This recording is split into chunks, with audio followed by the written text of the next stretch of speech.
Hello, hi guys! Magandang hapon sa inyo lahat. This is Shimbo Masagari Channel, a faith healer, also matarder. So ngayong hapon natatigan natin ang nagsabihin sa inyo ng ating mga gabay. This is special gabay for the month of December 11 hanggang December 17 for the sign of Aries. So Aries, welcome to my channel. Ano kayang messages, advices, at spirit guides ang ating masasaga for today's video? Kanino naman kayang kaganapan sa buhay ng mga Aries ang ating mga hagilap? So guys, this reading is a journey lamang, hindi lahat makaka-resonate. Kunin lamang po makaka-relate sa inyo and comment down below kung kaninong energy ang ating nasagap.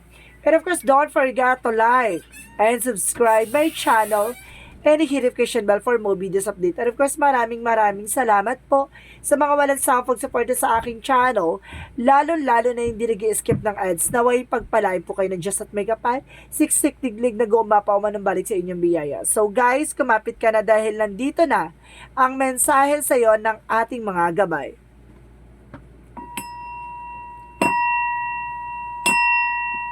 Angel Spirit Messages, give me information.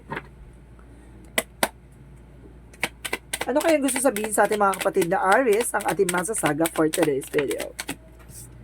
There is an Ace of Swords, breakthrough. So, ibig sabihin dito, you are on the spotlight. So, maaaring magtatagumpay ka kung ano man yung ginagawa mo or ano man yung gusto mong mangyari, no? And of course, there is a Chariot card for movement. No? So, ibig sabihin dito, there is a movement for taking actions, no? Kumbaga sinasabi dito, parating na, no? Parang talagang parating na ang tagumpay. And because there is the Moon card, so there's a truth reveal or something, a mystery for dreams coming true. So, let's see what is additional messages. And of course, there is a Seven of Pentacles. So, there's a harvest time. So, talagang mayroong paying off dito magaganap, no? Yung matagal mo nang inantay, mangyayari na. At talagang ikaw yung nasa parang there's a table turning to your favor, no? So let's see what is additional messages. Because there's a the Sun card. Wow, there's a pure positivity. And because there's a success and achievement coming in for you. And new beginning, no? Additional messages. And because there's an Eight of Cups. So there's a moving on. So kailangan nyo mag-move on, no? Sa ano man yung eksena na yan. So kailangan nyo mag-release ng negativities. So let's see what is the Ace of Swords. What is the Ace of Swords? And of course, there is a Six of Wands. So, there's a victory and success talaga. There's a breakthrough and victory and success na parating, no? Talagang ang lakas ng energy, solid talaga tong mapagtatagumpayan mo. At there's a mental clarity, no? Talagang magkakaroon ka ng kaliwanagan sa kaisipan at magdadala to sa'yo mas malinaw pa, no? Sa tubig. And of course, there's a King of Cups. So, there is a devoted and supportive person, no? Talagang mayroon taong darating na susuportahan at gagabayan ka sa ano man yung ginagawa mo. Additional messages for Angel Spirit. So, there's a Strength card. So, there's a strongest energy na maaring matupad mo na tong dreams na to. There's a mystery behind. At the same time, there's a, kumbaga, confidence, no? Kumbaga, confident to makukuha mo yung bagay na to. So, let's see what is the Seven of Pentacles.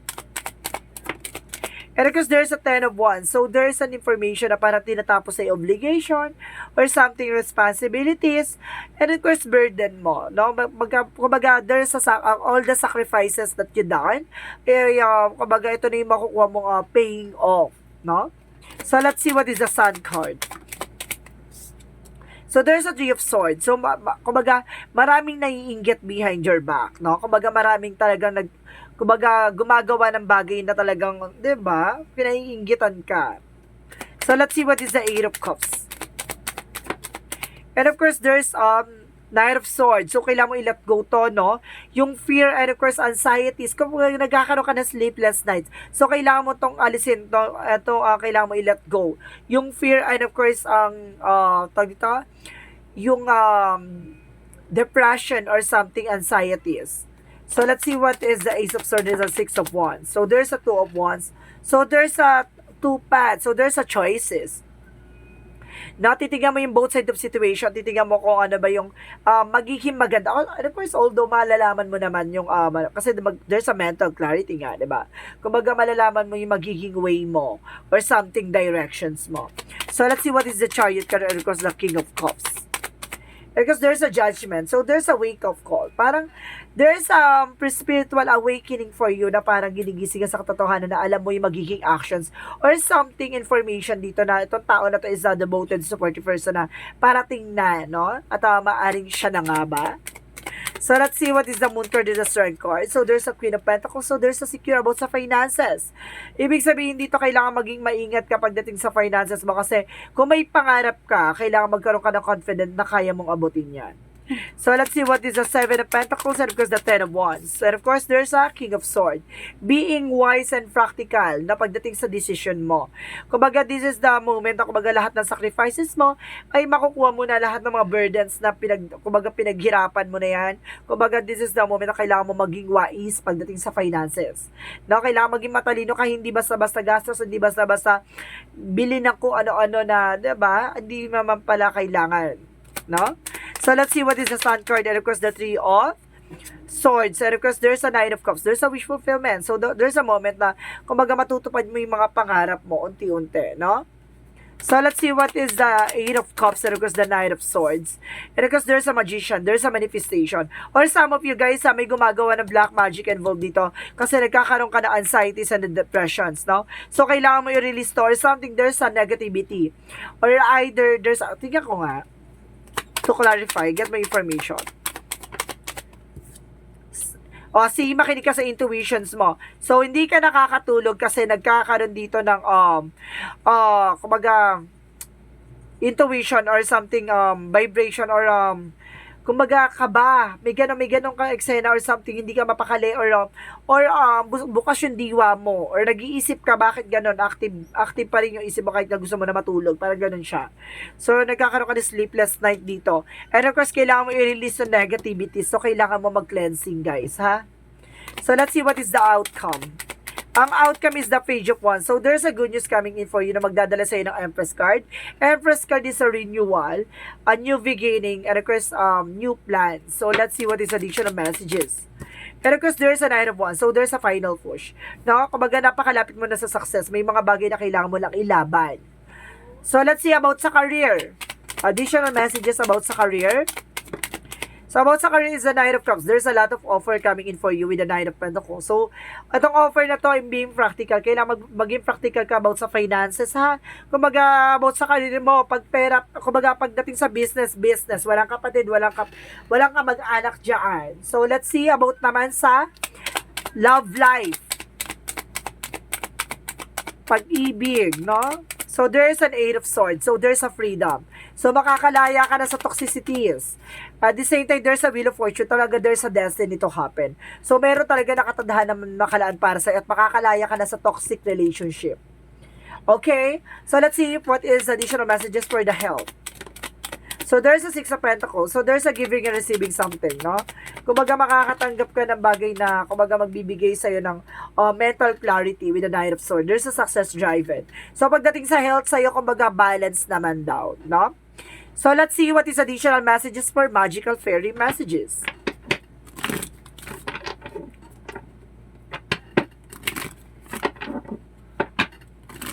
Magical fairy messages, give me information. And your wish is granted. So, talagang, di ba, matutupad yung pangarap mo, matutupad yung inihiling mo dito, guys. See?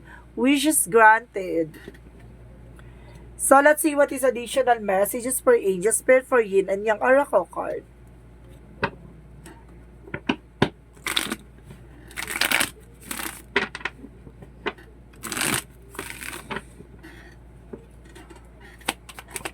And of course, sinasabi dito, there's a faith, divine intervention. Maraming paalala sa ang ating divine. Maniwala at magtiwala. And of course, there's a celebration, a gift, abundance is coming. Taraya. And of course, there's a fulfillment, wishes. So, there's a wish. Charis. Wishes coming true. Na talaga may matutupad dito sa mga hinihiling mo. Ito na yung katuparan sa lahat ng pangarap at kahilingan. Parang ganon. So, let's see what is additional messages for angel spirit guides. Ang ganda, oh. Diba, there's a divine intervention and abundance coming in for you. And of course, there's a wish fulfillment. Talagang, there's a wishes, and gift, no? Talagang pinagkaloob sa'yo ng langit to, yung mga hinihiling mo. No? Kaya, bingo ka dito. Angel Spirit, please give me information. There's an earth from the learning how to be human. So, dapat matuto ka na, di ba, sa pagiging, di ba, bilang tao, no? Kumbaga, ganun talaga, minsan nagkakamali, no? Talagang, minsan dapat matutunan yung mga bagay-bagay na nangyayari sa paligid mo. And because there's an impatience, so habaan mo yung pasensya mo dito, no? Have patience, impatient. And there's a prayer, so always be prayer, no? Kailangan mo magdasal palagi. So, let's see what is Archangel Raphael.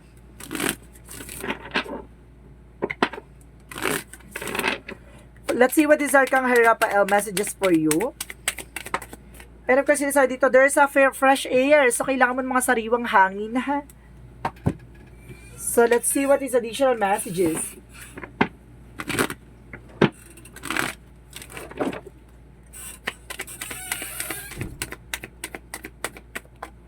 And of course, there's a healing. There's a healing, and of course, there's a resolution. There's a problem solving. Masusolusyon na yung problema mo. Diba? At magkakaroon ka na ng healing. Ang taray naman, no? Kumbaga, jackpot ka dito. Love life, career, and of course, siguro yung mga wish mo, no? At ito na, resolution. Masusolusyon na yung problema mo. So, let's see what is the energy. And there's a strategy. So, gamitan mo ito ng strategiya, no?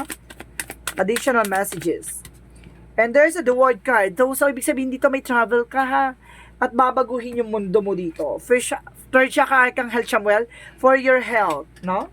So, there's an improvement for your health kasi there's an healing. So, let's see what is additional messages for Angel Spirit. So, there's a practice. So, kailangan mo mag-practice. Practice makes perfect. Additional messages.